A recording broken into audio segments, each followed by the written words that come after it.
All right, you guys, we're on digital SAT lesson number 8. We're talking stats today, okay? As you've taken a couple practice tests by now, you know that there are several questions that have to do with stats. And a lot of it is very basic, intro, simple stats that you may have learned in Algebra 1, maybe again in some Algebra 2 or trigonometry, depending on what level of math class you have taken here at Fremd. But anyways, I do have some vocab words here for you. I'm going to not go through each of them because I think you can read and that'll just refresh your memory, and you can pause the video if you need to copy that down.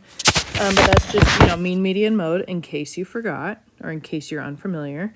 And then line of best fit and probability, okay? And I'm going to go through some examples that hit all 5 of these, okay? I'm going to go right into number 1, and I'll probably talk about these 5 within the questions. But zooming in on number 1, as you can see, I already have my answers kind of worked out. So again, pause. I'm trying to go through this briefly and give you a quick explanation, but pause if you need to. Let's see. The mean and the median of the 5 numbers are equal. Okay, great. Which is not a possible value of x. So in my opinion, I think the fastest, probably easiest way to get the correct answer, you can see I process of eliminated. I pretend like x was 6. And so therefore I calculated what the mean was. I added my calculator and I added all of these plus 6 up and divided by 5. I got the mean to be 14, but when you put a 6 in this list, the median means you have to put the numbers in order, right? So the 6 would go right here, 6, 15, 14, 18, 17. The middle number, I'd have to put them in order. But when I do that, the middle number is 15. So A is not a possible value of x. And if you're rushing, if this is one of your last questions, you can circle A and be done. But if you want some confirmation to make sure you're confident that this, and this are incorrect, you can kind of follow along here. If you plug in an 11 for x, I crunched that average on my calculator and I got 15. And you can verify that if you want to. And then if you line up these numbers with 11 for x, if you put those in order, then the median is also 15. And you can verify by doing that for letter C and letter D. The means and the medians are the same when you plug in this number for x and the next one is this number for x. So I just did process elimination for that one. You'll see there's kind of a theme with my next couple questions that the SAT is going to ask several questions about frequency. And hopefully you understand what frequency means. What this is, if I were to start listing out all of these data values, so we have data values and frequency. And unfortunately, you guys, there's a lot of high school students that are like, oh, I don't understand data tables, I'm just going to skip it. Okay, right? But actually, let me explain what this data table actually means. The data value of 6 happens 3 times. That is what this means. It's not an ordered pair, but you actually have a list of numbers with a bunch of repeated numbers. And this frequency table tells you how many 6s there are in your list of numbers. So your list of numbers looks like this. And there's 3 7s. And there's 8 8s. So you can kind of see that you can actually make a list of all the numbers that you're analyzing. Maybe they represent prices of something. Who knows? But that's what the data value means and the frequency means. That means that there are 3 6s in this list of numbers. And this question is just asking you, it tells you that there are 57 numbers if you were to list them all out like this. By the way, 57 is what happens when you add up all the frequencies. And it's just asking you, what's the maximum data value? Well, these are the data values. These are your choices. The maximum one is 14.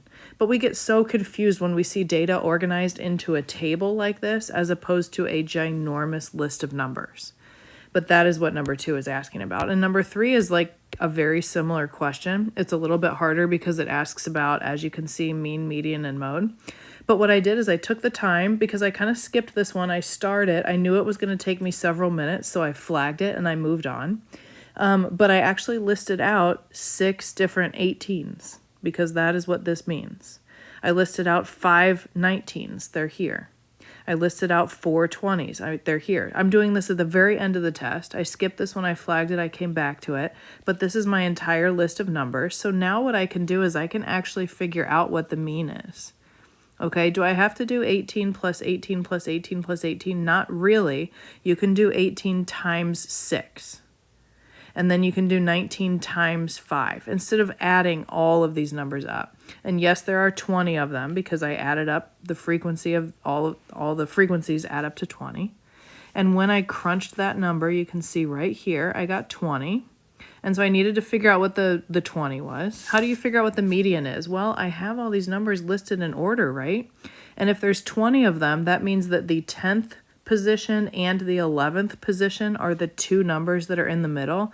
There are then 9 on each side. And so what that means is the median is the average of these two numbers. So the median is just 19, okay? And what is the mode? It's the number that occurs the most, the number with the highest frequency. We had the most 18s out of anything. That's 18. So now I can, like, once I have the median, the mode, and the mean, then I can choose which one is which. Remember, the alligator mouth wants to eat the bigger number. Okay, so if that helps you, the alligator mouth should be eating the mean because it's the biggest. And then after that, it should be eating the median. And then after that, it should be eating the mode, which is why the mode is first.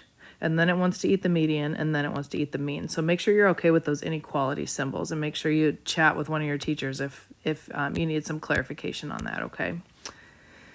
Number 4, again, I told you we've got a theme. They ask a lot of questions about frequency tables, okay? And so they're giving you a giant list of numbers and asking you if you can pick the right frequency table. And look, if you zoom out on this, a student without mental resiliency during an SAT like this is going to think those all look the same.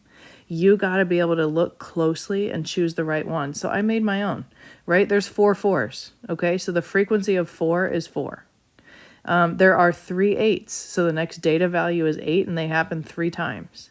There are 2 13s, so the next number is 13, it happened twice. This is your answer. If you look closely, these are not right.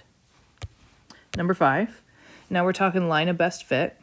As you know, I think you did a huge unit when you were in Algebra 1, which for some of you was many, many years ago, about lines of best fit. Okay, so we have like all of these dots, and then you try and analyze the dots by sketching a y equals mx plus b that fits the data as best as possible. But as you can see, it doesn't go through perfectly every single dot, right? And so it's just asking, what is the closest difference between the y coordinate of the data point with x equals 1 and the y value of the line of best fit? So I'm looking at x equals 1, which is right here.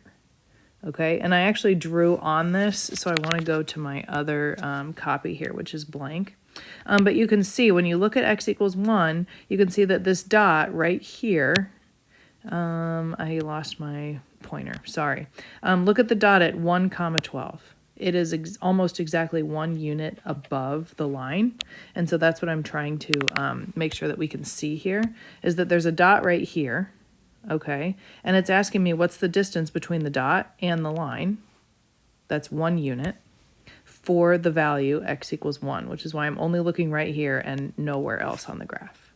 Okay, so the difference there is 1. We do a lot of line of best fits here, okay? I've got another one. I've got a scatter plot, and they're asking me to predict the equation of this line. You can see the line doesn't go perfectly through the dots. It kind of skims this one. It's pretty close to this one, but we also have some dots that are kind of far away. Okay, so first thing I'm noticing is my starting point of this line looks like it's somewhere between 13 and 14, okay? When I zoom in here, notice that this is 12. They didn't label 13, but this is 14. And so it looks like it's halfway between 13 and 14, and it's positive. So let's process of eliminate. This is gone and this is gone. Okay, it's one of these 2 answers.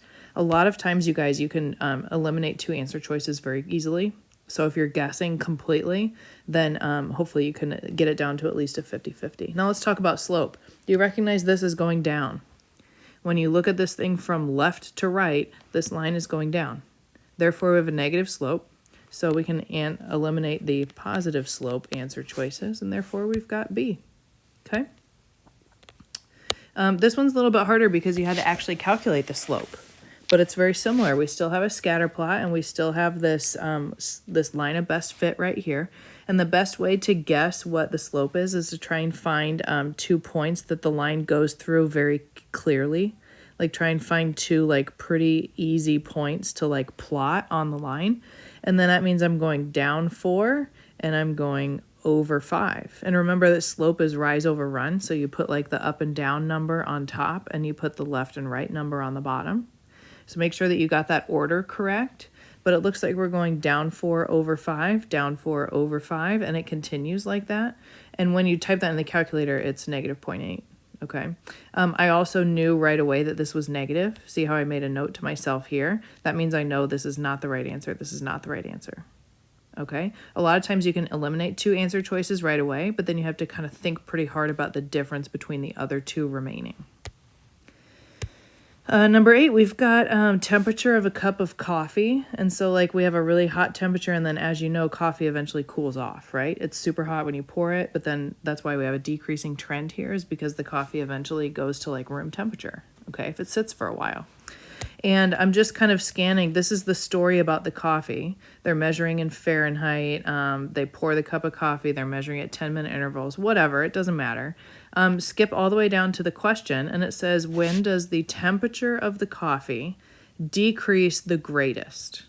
So that means like, when did it cool off the fastest? Okay, this is actually kind of calculus-y. We're here on number 8. I do try and put my questions in kind of order in terms of like more simple to like more difficult.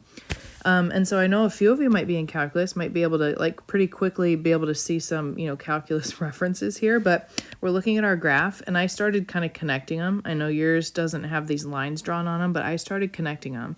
And you can see that the steepest line, the biggest drop off, the biggest amount of cooling for each 10-minute period that they took these measurements happened right away.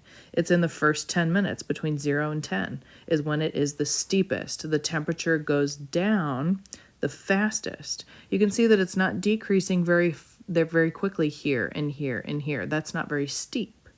So heads up, if and when you get to calculus, you're going to be measuring a lot the slopes of distances or differences between 2 points, which is kind of cool. So anyways, I got between 0 and 10 minutes, steepest negative slope. Okay, a couple probability questions to finish it off. These are pretty quick and simple because I know you've probably heard of probability and can do those. But again, they like to give you a data table and it kind of freaks people out. So don't be freaked out by that. We have a collection of 70 rocks, and I guess they are classified as 3 different types. What the heck do those 3 things mean? Nobody cares, at least I don't. But I'm going to try and solve this probability question. You select one at random. What's the probability that it's igneous? Okay, I don't even know how to say that, but it is 10 because there are 10 of those types out of the 70 total. 1/7 or 10 out of 70. Number 10 is very similar. Again, we have a lot of like words and numbers here, and a lot of people panic and freak out, but let's just see if we can figure out what's going on with these 14 cars. It has information about the price, and it says, is it hybrid or non-hybrid? Okay, great. And they have some totals here for us, which is helpful. Notice that this table did not total them for us, but they told us in the wording of the question that there were 70 rocks. Anyways, what's the probability that it will either be a hybrid? Oh, it's asking us 2 things. Can you find in this table the hybrids that are not more than $2,500? I circled it. Hybrid, not more than $2,500. There's 2 of them. 2 out of how many total? 14. Okay, probability is always out of the total. So 2 out of 14 reduces to 1/7. Last one. Again, people go to a gas station, they purchase a beverage or not, they purchase gasoline or not, and these are the totals, okay? So we had 135 customers. Thank you for totaling that for me. And it's asking us, based on the data, what is the probability that a gas station selected at random did not purchase gasoline? Okay, here's where it says not purchase gasoline, and all of these people, thankfully they gave me the total, which is 50, did not purchase gasoline that day. That's my numerator, and the total, again, is 135, so there we go. That's your basic probability and data table section lesson, you guys. Make sure you come see us on an optional Friday if you have questions, if I went too fast, if you feel a little bit lost, if you want more of an explanation. Happy to do that, okay? But hopefully that helps and you feel pretty good about stats. Thanks for watching.